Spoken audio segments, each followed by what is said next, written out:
So Q Clash 23. Now quite frankly, it's not the local derby of Port Adelaide versus the Crows, and it's not Freo West Coast, but it's building. There's been some good incidents over the times that's built that rivalry, but this is probably the highest ranked Q Clash that we've had. So it's 13th place Gold Coast, but their season is still hanging by a thread, so that's still a live game, and 3rd place Brisbane Lions. The big thing is, what's the 5 top reasons why you would actually watch the game on the weekend? And I think I'll get your help here with a bit of it. But I think that the number one is, can the Suns keep their season alive? Dropping last week was very disappointing and hurt, but they've got to keep winning now. And so to get the Lions this week, would be the number one reason. I reckon they've got to win their last 5 from 5 and hope results go their way. So there's still when a team is still a mathematical chance, that when the word mathematical comes out, there's trouble. No chance. So they're still alive, and you just like to see them, for all the improvement they've made this year under Dewey, you'd like to see them, show something. Well, so keeping their season alive is number one, realistically. Depends which hat you want to put on. We'll put the Suns hat on.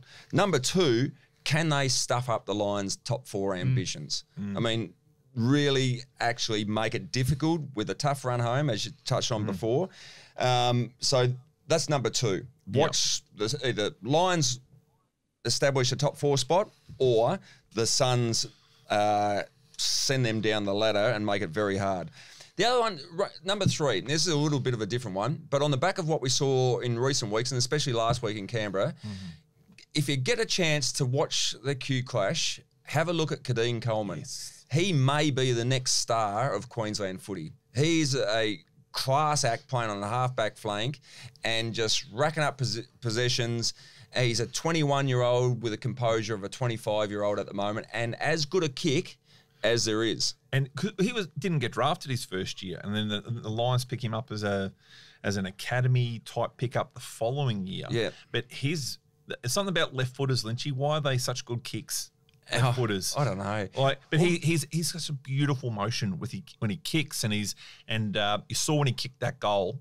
The players really got around him, like they love him, and he is going to be he's going to be a star for that Brisbane team. Why are left footers so good? Is it the fact that when your kids, you tend to teach them right foot unless they're really dominant left foot, so only the really good ones go left, and everyone else gets shoved right? Did you ever kick left?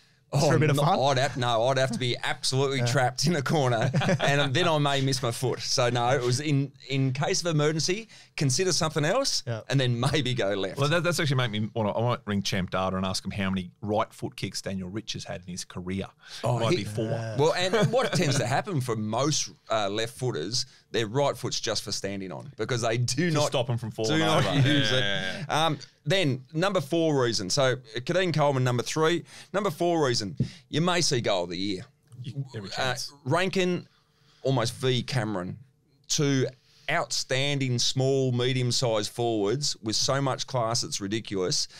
That is a reason to go and watch the Q Clash live or on TV.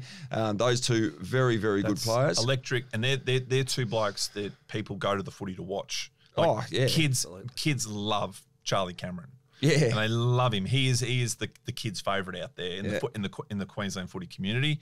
And Rankin, I think, is the equivalent down the Gold Coast. They're just electric and they can do anything. So is Charlie Cameron the modern version of Acker?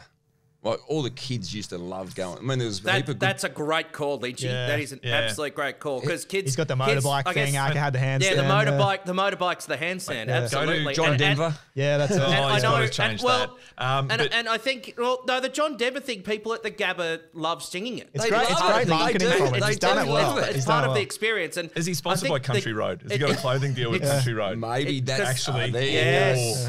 There it is. But you go to any. And as I often do, junior footy clubs on a weekend, and you see a kid kick a goal, they all do the motorbike.